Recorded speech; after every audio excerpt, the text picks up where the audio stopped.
Good morning दोस्तों, मैं आशा आज फिर से आपके अपने चैनल यूट्यूब प्लेटफॉर्म पे आपका बहुत बहुत स्वागत एंड अभिनंदन करती हूँ। हम जैसा कि आप लोगों को पता है कि कल की कक्षा में हमने पढ़ा है कि रेशो का वर्गीकरण किस प्रकार हुआ है। रेशो का वर्गीकरण जैसे आप उसके पिछली कक्षा में पढ़ा था हमने कि रेशो का वर्गीकरण दो आधार पर हुआ है। पहला है प्राकृतिक लंबाई के आधार पर, दूसरा होता है उत्पत्ति के आधार पर। तो उत्पत्ति के आधार पर हम लोग पढ़ रहे हैं कि उत्पत्ति के आधार पर दो प्रकार के रेशे थे, प्राकृतिक जगत से प्राप्त रेशे और कृत्रिम जगत से प्राप्त रेशे। प्राकृतिक जगत से प्राप्त रेशों को भी हम लोग पढ़ा है, फिर उसके बाद आज हम पढ़ेंगे कृत्रिम जगत से प्राप्त रेशों के बारे में।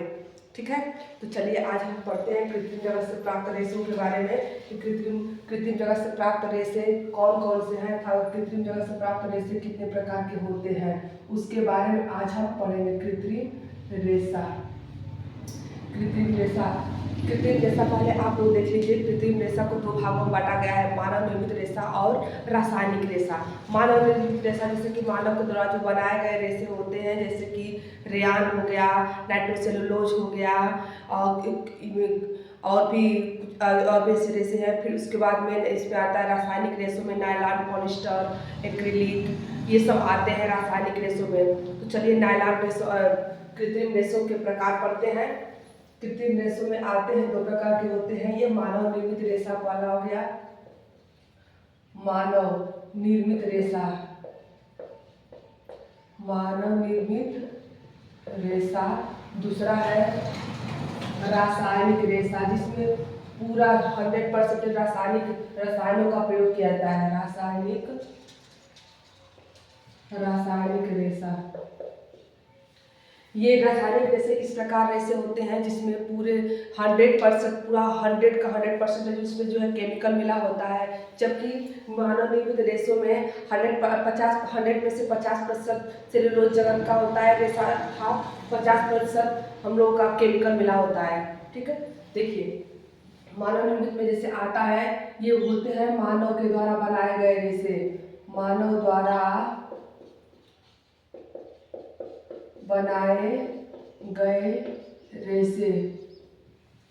इसमें जैसे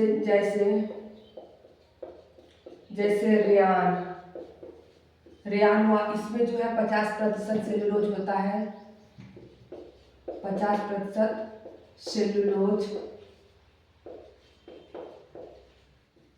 तथा 50% केमिकल मिले होते हैं।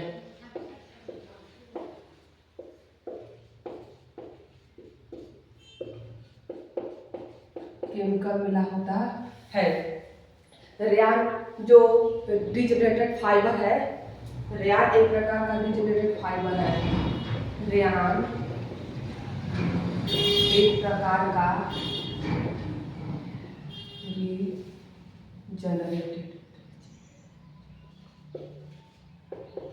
डिजेनरेटेड फाइबर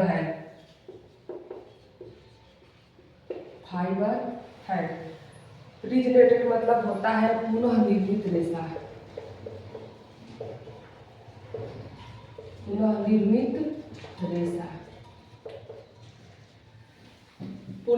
रेशा। इसे इस समय का चमत्कार रेशा भी कहते हैं, जो एक इसको आर्टिफिशियल रेशम भी कहते हैं। इसे आर्टिफिशियल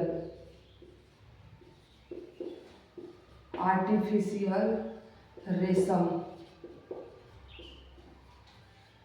भी कहते हैं। आर्टिफिशियल रेशम भी कहते हैं। और भी ऐसे रेशे हैं जैसे कि लियोसेल हो गया। लियोसेल भी एक मानव निर्मित रेशा होता है, ये तो पाला हो गया। और भी जैसे होते हैं, लियोसेल हो गया, लियोसेल आदि। ये रेयान हो गया, लियोसेल हो गया, ये सब आते हैं मानव निर्मित रेशों के अंतर्गत। ठीक है, उसके बाद हम लोग चलते हैं रासायनिक रेशे, जिसमें पूरा केमिकल का प्रयोग किया जाता है। जैसे इसमें आता है, जैसे इसमें nylon, polyester, polyester, acrylic,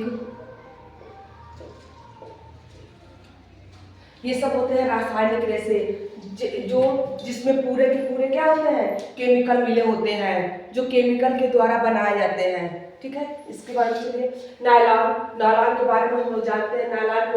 nylon को 20वीं शताब्दी का चमत्कार रेशा कहा जाता है। इसको और भी इसके अनेक नाम होते हैं, जैसे वॉश एंड वियर यानी कि धो और पहनो रेशा कहते हैं इसको।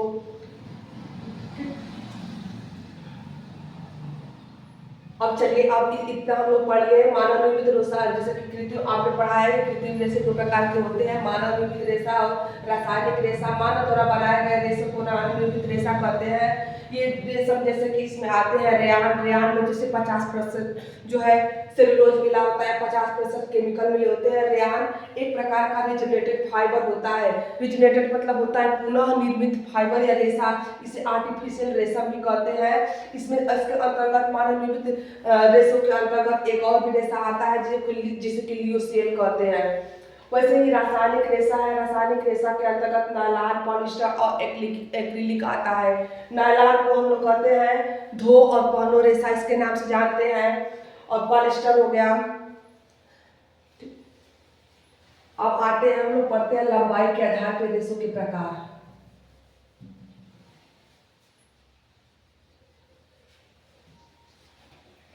लंबाई के आधार पर रेशों के प्रकार दो प्रकार के होते हैं। एक होता है स्टेपल और एक होता है फिलामेंट। स्टेपल मतलब वो जिसका माप इंच में होता है, और फिलामेंट जिसका माप होता है मीटर या सेंटीमीटर में सेंटीमीटर या मीटर में करते हैं। चलिए पढ़ते हैं लंबाई के आधार पर रेशों के प्रकार। लंबाई के आधार पर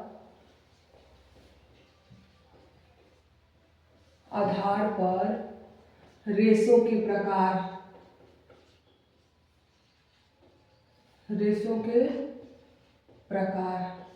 लंबाई के आधार पर बताया है कि लंबाई के आधार पर रेशों के दो प्रकार होते हैं।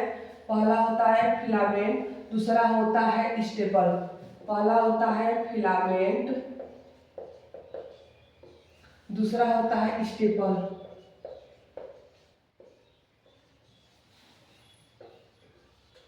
फिलामेंट ये जितने प्रकृति जगत के जितने भी मानव निर्मित रेशे होते हैं, ये सब आते हैं फिलामेंट में। प्राकृतिक जगत में बस एक ही ऐसा रेशा है जो फिलामेंट के अंतर्गत आता है। तो जितने भी प्राकृतिक जगत में या वनस्पति जगत से प्राप्त रेशे होते हैं वो स्टेपल में आते हैं। देखिए फिलामेंट जिनकी लंबाई, ये वे रेशे होते हैं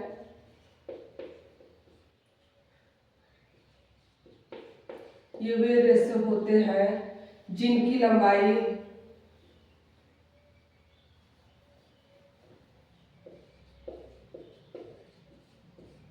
लंबाई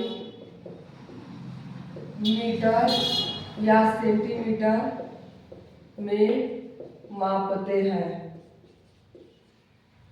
हैं।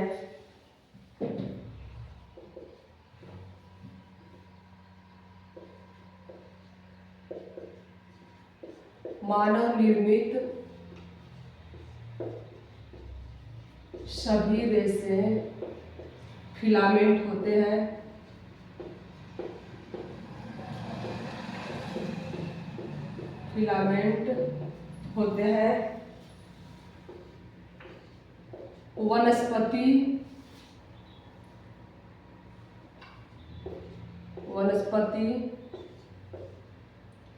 वनस्पति जगत केवल रेशम ही एक ऐसा रेशा है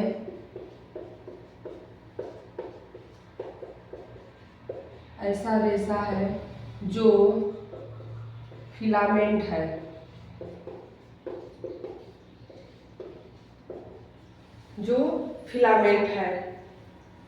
आते हैं स्टेपल में जिसकी माप होती है इंच में होती है, जो भी जितने छोटे रेशे होते हैं सब स्टेपल में आते हैं। स्टेपल रेशा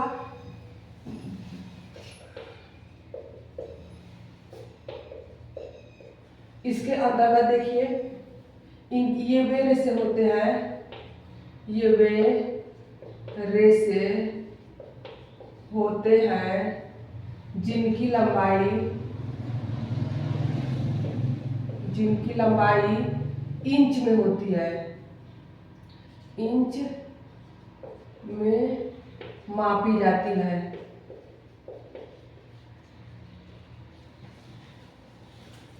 इनकी लंबाई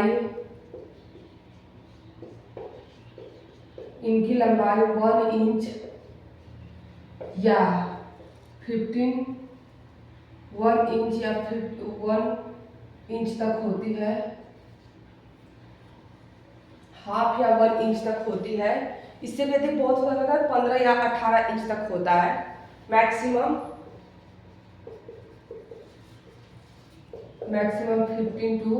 15 या 18 इंच तक होती है। ठीक है, जितने इसके अंतर्गत से कपास हो गया, कपास हुआ, लिनन हो गया, फिर से जूट, ये सब फाइबर्स किसके अंतर्गत आते हैं? स्टेपल के अंतर्गत आते हैं। ठीक है, तो चलिए अब हम पढ़ते हैं रेयान रेयान की उत्पत्ति किस प्रकार होती है उसके बारे में थोड़ा देख लेते हैं। आज थोड़ा ऊपरी तौर पे देख लेते हैं, फिर उसके बाद में कल की क्लास में आगे देखते हैं। इतना तो आप लोगों को समझ में आया ही होगा कि लंबाई के आधार पर फिर 2 प्रकार के होते हैं रेसे। फिलामेंट होता है, एक स्टेपल होता है। फिलामेंट जिसकी लंबाई हम मीटर या सेंटीमीटर में मापते हैं, उसके अंतर्गत वनस्पति जगत का बस एक ऐसा रेशा है जो फिलामेंट के अंतर्गत आता है, वो है रेशम। रेशम एक ऐसा रेशा होता है जिसकी लंबाई फिलामेंट में होती है, या जो फिलामेंट रेशे के अंतर्गत आता है। और जो भी मानव निर्मित रेशे हैं या प्राकृतिक जगत के रेशे होते हैं, वो सब किसके अंतर्गत आते हैं? फिलामेंट के। प्राकृतिक जगत में जो वनस्पति जगत का रेशा होता है वो आता है स्टेपल में, जिसकी लंबाई, उसके रेशों की लंबाई हमेशा इंच या इंच में ही होती है। इंच, उसकी लंबाई मैक्सिमम 1 इंच या हाफ इंच, इससे अधिक नहीं। हाफ या 15 इंच तक होती है उसकी लंबाई। आते हैं अब रेयान। रेयान के कितने प्रकार होते हैं? रेयान के बारे में थोड़ा कुछ देख लेते हैं। रेयान, जैसे रेयान को 3 भागों में बांटा गया है। रेयान जैसे कि नाइट्रोसेलुलोज रेयान हो गया, फिर अमोनियम रेयान हो गया, फिर उसके बाद विस्कॉस रेयान हो गया। उसके बारे में देखते हैं। रेयान के प्रकार, जैसा कि हम लोग पढ़े हैं अभी, रेयान एक क्या है? रीजनरेटेड रेशा है। रेयान का मतलब ये होता है जो रेयान के अंतर्गत रीजनरेटेड रेशों के अंतर्गत जो भी आते हैं, इसका मतलब वही है कि वो पुनः निर्मित रेशा है, अर्थात फिर से उसका निर्माण किया जा सकता है। ठीक है, रेयान के 3 प्रकार होते हैं। रेयान के 3 प्रकार है। Nitrocellulose rayon, cellulose rayon. दूसरा होगा क्यूप्रामोनियम रेयान, क्यूप्रामोनियम रेयान। तीसरा हो गया विस्कॉस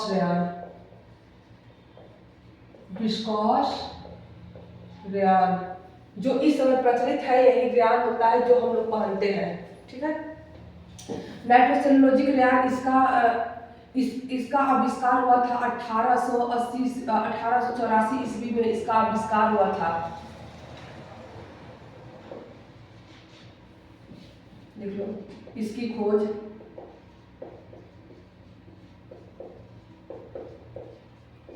इसकी खोज 1884 ईस्वी में।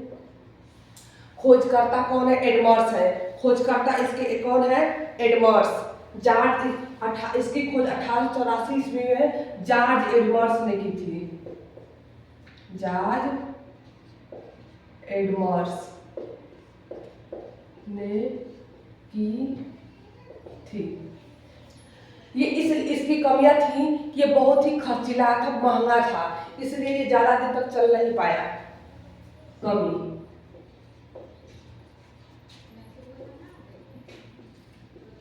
इसकी कमी यह थी कि यह ज्यादा क्या था, खर्चीला था, यह ज्यादा खर्चीला था। ठीक। नाइट्रोसेलुलोज जिसकी खोज 1884 ईस्वी में जॉर्ज एडवर्ड्स ने की थी। इसकी कमी यह थी कि यह ज्यादा खर्चीला था, इसलिए ज्यादा दिनों तक चल नहीं पाया, टिका नहीं। अब आते हैं क्यूप्रामोनियम। क्यूप्रामोनियम रेयान इसको देखते हैं।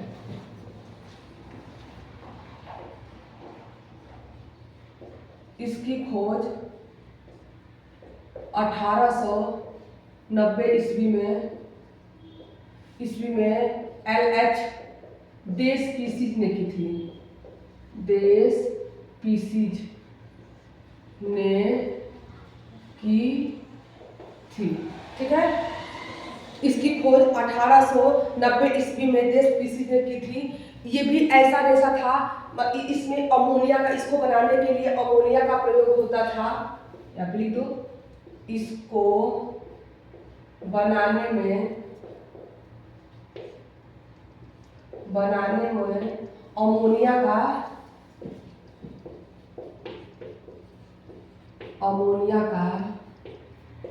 प्रयोग होता था।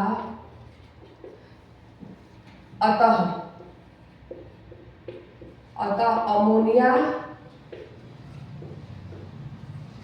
अधिक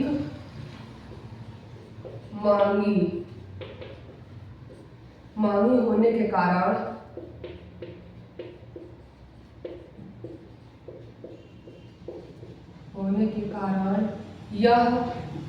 यह रेशा भी अधिक खर्चीला था। यह रेशा भी अधिक खर्चीला था, जिसकी वजह से ये भी ज्यादा दिनों तक टिका नहीं।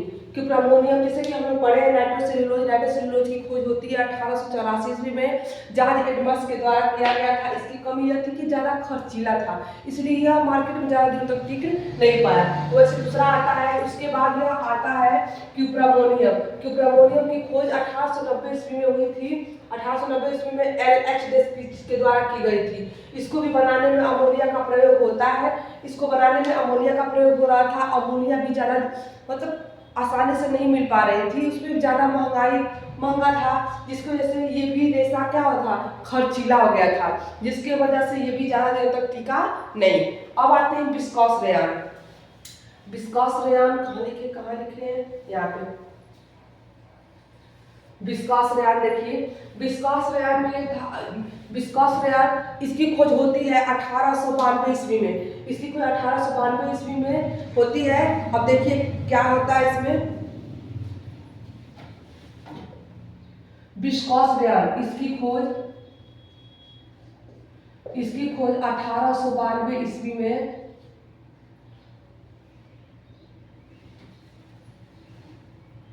वेबर ने की थी। यह मार्केट में आसानी से उपलब्ध हो रहा था, जिसकी वजह से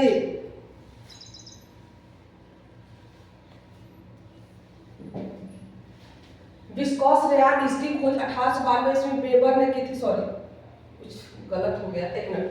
वेबर क्रॉस और मॉडल ने की थी। मॉडल दोनों का मिला हुआ ये रेशा, दोनों मिल के किए थे। इसकी खोज किसने की थी, वेबर क्रॉस और मेडल, दोनों लोग मिल के दोनों के द्वारा किया गया था। इसकी खोज 1892 में वेबर क्रॉस और मॉडल के द्वारा हुई थी। ठीक है। ये आसानी से उपलब्ध हुआ था, इसलिए मार्केट में ज्यादा दिनों तक टिका भी। ठीक है। तो आज आप लोग कमेंट में बताइएगा कि आज आपको क्लास कैसा लगा, और इस पेज को फॉलो कर लीजिएगा, सब्सक्राइब कर लीजिएगा, लाइक करना मत भूलिएगा। ठीक है। तो चलिए ठीक है, बाय बाय, नमस्कार।